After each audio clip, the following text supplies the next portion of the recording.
Þú segja að vera í hatursorðað að segja að transfólk ekki til? Þú veist, ég myndi ekki kalla það beint kannski hatursorðræðu per se, vegna þess að ég lít meira á hatursorðræðu sem einmitt eins og að vera að segja eitthvað svona rosalega alvarlegt í einhverjum svona ásetning, einhverjum pólitískum skilningi líka sérstaklega. Þegar fólk eitthvað svona farið að ýta undir einhverju viðhorf, reyna að draga úr réttindum fólks, verið að ýta undir ofbeldi, það finnst mér vera hatursorðræða. Þannig að ég kannski nota hatursorðræða aðeins öðruvísi, en ég skil kannski alveg að fólk segi að þetta sé það ef það er einhver ákveðin samhengi.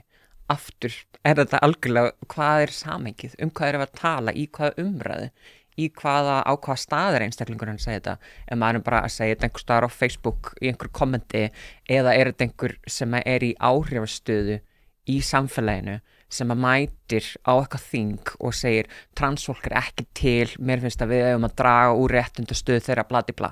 Þakka þér kærlega fyrir að hlusta á þennan stutta bút. Þú getur nálgast þennan þátt og allt efni hlaðvarpsins Ein Pæling á pardus.is/einpæling.